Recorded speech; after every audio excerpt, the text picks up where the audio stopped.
Sorry, অনেকক্ষণ আপনাদের দাঁড় করিয়ে রাখলাম। না না, অনেকক্ষণ না, মাত্র 1 ঘন্টা আগে আপনার আসার কথা ছিল। ঢাকা শহরে যে জ্যাম, একটু লেট হয়েছে, নো প্রবলেম। না ম্যাডাম, মানে খুবই সতর্কতার সহিত আমার আসতে হয়েছিল। বারবার মনে হচ্ছিল এই বুঝি পুলিশ আমাকে ধরে ফেলবে। কেন পুলিশ আপনাকে সন্দেহ করলে তো ধরবে। আপনার হাতে যে স্টোনটা দেওয়া আছে, এই স্টোনটার কারণে তো পুলিশ আপনাকে সন্দেহ করবে না। হয়তো আপনার কথা একদিক থেকে ঠিক, কিন্তু আমার না কেমন যেন মানে গা ছমছম করছে, খুব ভয় করছে। এত ভয় পাচ্ছেন, তাহলে কি স্টোন কাজ করছে না? না না, কাজ করবে না কেন, অবশ্যই কাজ করেছে।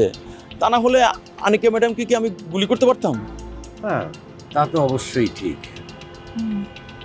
আচ্ছা আপনার রিভলভারের কি কোনো সমস্যা আছে? না তো, কোনো সমস্যা ছিল না তো। আর সমস্যা থাকলে তো আর গুলি বের হতো না। না না, সমস্যা নিশ্চয়ই আছে। মানে তা নাহলে পরে আপনি তাক করলেন আনিকার বুকে, কিন্তু গুলিটা লাগলো অন্য জায়গায় কেন? আমার মনে হয় রিভলভারের ছিদ্রটা বাঁকা ছিল। না না, ওই রিভলভারের ছিদ্র যে পাকা ছিল, আসলে আমার এটা মনে হয় না। না না, আমার মনে হয় আপনি ভুল বলতেছেন। আর দেখি আপনার রিভলভারটা দেখি।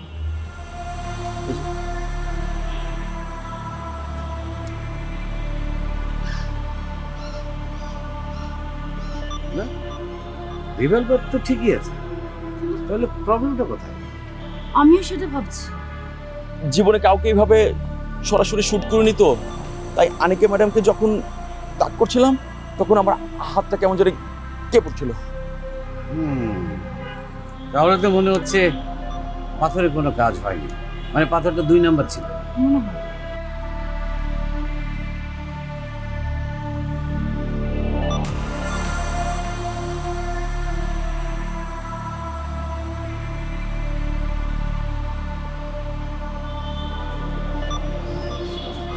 রে শালা, একা একা ছাদে মন খারাপ করে বসে আছিস কেন?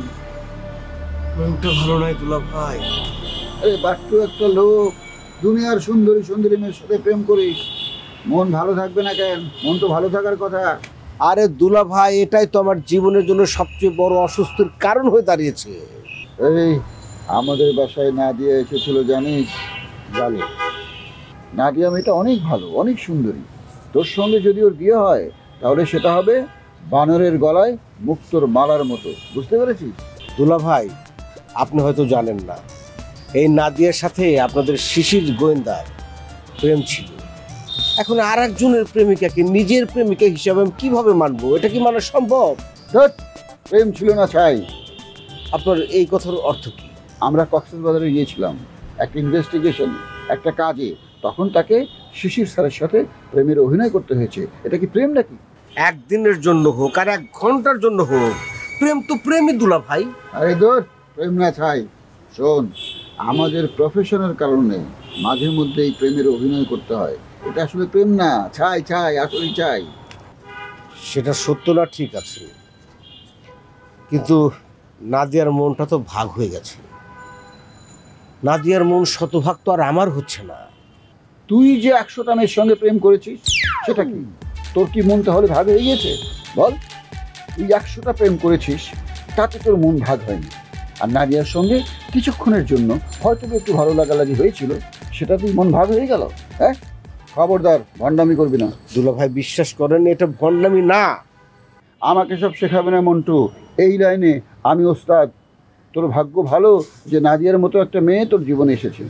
কিন্তু দুলা ভাই, আপাও তো চাচ্ছে না নাদিয়ার সাথে আমার কোনো রকম কোনো সম্পর্ক থাকুক। কেন চাইবে? কেন চাইবে?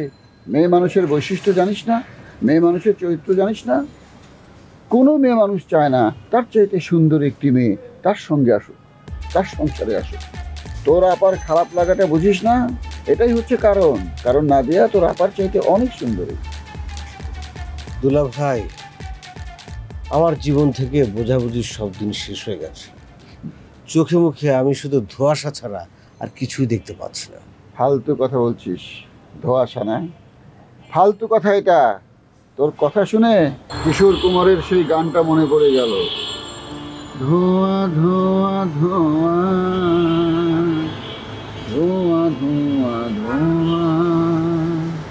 পারি না সইতে, না পারি কইতে, তুমি কি কুয়াশার ধোয়া ধোয়া ধোয়া ধোয়া